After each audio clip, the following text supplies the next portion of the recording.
CBSE class 12 maths हमारा chapter है relations and functions. हमारा टॉपिक 3 है इक्विवेलेंस रिलेशन। अगला क्वेश्चन है question number 16। How many equivalence relations on the set 1 2 3 containing 1 2 and 2 1 are there in all? Justify your answer. यह question CBSE sample question paper 2017 में 2 marks का दिया हुआ था। तो एक बार आप इस क्वेश्चन को ट्राई करिए, फिर हम लोग आगे बढ़ते हैं। हमारे पास एक सेट ए है, मान लेते हैं ए है, 1 2 3 ऐसा नाम दिया नहीं है, और हमें एक इक्विवेलेंस रिलेशन पता करना है, इस सेट पे एक डिफाइन करना है जिसमें 1 2 और 2 1 ये दोनों एलिमेंट्स हों। ठीक है, तो ऐसे कितने इक्विवेलेंस रिलेशन बन सकते हैं? ठीक है, तो यहाँ पर हम लोग देखते हैं गिवन में ए क्या है, मान लेते हैं लेट ए, सेट का नाम ए है 1 2 3 है ना। Let a relation R be defined on set A. Relation हमेशा एक सेट पे डिफाइन होता है, और वैसे वो 2 सेट पे डिफाइन होता है, ए और बी पे, लेकिन अगर एक पे है मतलब ए क्रॉस ए पे डिफाइन है। ठीक है, तो एलिमेंट्स ऑफ आर कितना हो जाएगा, है ना। तो यहाँ पर हमारा एलिमेंट्स ऑफ आर कितना हो जाएगा, तो हम देख सकते हैं यहाँ पर 3 एलिमेंट है, तो 3 के लिए आपका 3 का स्क्वायर 9 हो जाएगा। ठीक है, तो यहाँ पर आपके 9 डिफाइन हो जाएंगे। तो यहाँ पर हम लोग देखिए 1 के लिए, जैसे अगर 1 फर्स्ट टर्म है तो 1 1 1 2 1 3, वैसे 2 1 2 2 2 3 और 3 1 3 2 3 3। ठीक है, तो यहाँ पर एलिमेंट्स ऑफ आर कितने हो गए, इतने हो गए, है ना। अभी हमने कोई पर्टिकुलर फार्मूला इसमें नहीं लगाया है, डायरेक्ट आर के एलिमेंट्स हमने लिख दिए हैं। अब हमें इक्विवेलेंस रिलेशन ऑन सेट 1 2 3 पता करना है जिसमें 1 2 और 2 1 हो। ठीक है, तो हम लोग कैसे करेंगे? सबसे पहले अगर कोई रिलेशन इक्विवेलेंट है तो वो रिफ्लेक्सिव होना चाहिए। ठीक है, तो जिस सेट पे वो डिफाइन है उस सेट का हर एक एलिमेंट उस रिलेशन, जो इक्विवेलेंट रिलेशन है, उसका भी एलिमेंट होना चाहिए। तो सेट का एलिमेंट 1 है पर रिलेशन का एलिमेंट 1 नहीं होगा, तो यहाँ कहने का मतलब है कि 1 1 रिलेशन, क्योंकि रिलेशन ऑर्डर पेयर में एलिमेंट लेता है अपना। तो सेट का एलिमेंट 2 है तो 2 2 होना चाहिए, 3 है तो 3 3 होना चाहिए। ठीक है, तो यहाँ देखते हैं, ये तो होगा, इसको टिक कर दिया, ये भी होगा और ये होगा, तो ये तो हमेशा होंगे, चाहे इक्विवेलेंस रिलेशन 2 हो 4 हो 10 हो, कितने भी बने। ठीक है, तो ये तीनों तो हमेशा होंगे, है ना। अब आगे बढ़ते हैं, अगर यही तीनों हो तो वो है इक्विवेलेंस रिलेशन, हमने क्वेश्चन किया था पिछली वीडियो में। लेकिन हमें एक कंडीशन और दी है कि आपको 1 2 और 2 1 को इंक्लूड हमेशा रखना है, तो उसको भी हमेशा रख देते हैं 1 2 और 2 1। तो हमारे पास ये हमेशा होंगे।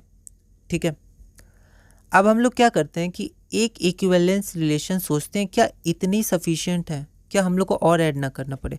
क्या अगर इन्हीं 1 2 3 4 5 इन्हीं 5 का अगर हमको एक रिलेशन मिल जाए, मतलब एक रिलेशन में सिर्फ ये 5 एलिमेंट्स हो, तो क्या वो इक्विवेलेंस रिलेशन होगा? तो देखते हैं, तो 1 1 2 2 3 3 और ये दोनों, तो ये इक्विवेलेंस रिलेशन होगा। क्यों होगा, तो हम लोग चेक कर लेते हैं। देखिए 1 1 2 2 3 3, अगर सिर्फ ये तीनों को देखा जाए, सिर्फ ये तीनों को, तो ये सिमेट्रिक भी है, ट्रांजिटिव भी है और रिफ्लेक्सिव भी है। ठीक है, अब 1 2 और 2 1, तो 1 2 और 2 1, अब रिफ्लेक्सिव की तो बात होगी नहीं। अब जहाँ कन्फ्यूजन होगा है कि नहीं है, सिमेट्रिक और ट्रांजिटिव से होगा, क्योंकि रिफ्लेक्सिव में ये तीनों आ चुके हैं। तो ट्रांजिटिव अपन देखते हैं, तो यहाँ 1 2 है और 2 1 है, तो अगर 1 2 है उसका उल्टा 2 1 है, मतलब ये अब सिमेट्रिक है। ठीक है, और ट्रांजिटिव में अगर देखें तो देखिए 1 2 और 2 1, तो 2 2 को अगर हटा दे तो 1 1, तो 1 1 एलिमेंट है हमारा। ठीक है, और हम लोग देख सकते हैं यहाँ देखिए 1 1 और 1 2, तो 1 1 1 2 में से 1 और 1 हट गया तो 1 2, तो 1 2 तो यही है।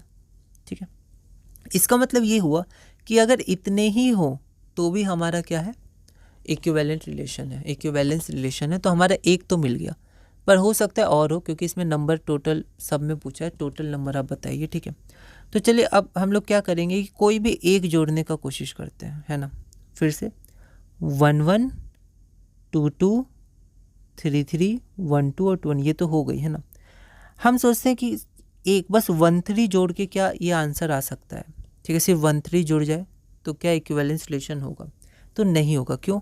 क्योंकि जैसे ही आपने 1 3 जोड़ा, है ना, यहाँ देखिए आप, इसमें जैसे ही आपने 1 3 जोड़ा तो अब आपको क्या जोड़ना होगा, 3 1 भी जोड़ना होगा, क्योंकि सिमेट्रिक करना है। 1331, ठीक है। तो आपने चलिए 31 भी जोड़ दिया। तो अब 13 और 31, 13 और 31 के साथ क्या ये होगा, बस इतना ही हम लोग को जोड़ना है और नहीं जोड़ना है। मतलब हमने 23 और 32 नहीं जोड़ा, तो क्या सिर्फ 13 और 31 को जोड़ने से हमारा काम हो जाएगा? तो एक्चुअली ये नहीं होगा, ठीक है। इसको आपको समझना है क्यों नहीं होगा।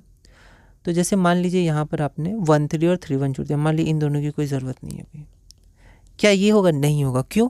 क्योंकि यहाँ देखिए, यहाँ से ट्रांजिटिविटी आपका हट जाता है। क्यों? क्योंकि 21 और 13 है ना, तो 11 को आप हटाइएगा तो 23 भी एलिमेंट होना चाहिए, ठीक है। यहाँ पर आपकी दिक्कत आ रही है। तो चलिए ठीक है, 23 भी एलिमेंट रख देते हैं। तो यहाँ से हमने 23 भी रख दिया, पर जैसे ही आपने अब 23 रखा तो सिमेट्रिक होना चाहिए, इक्विवेलेंस है, तो आपको 32 भी रखना होगा।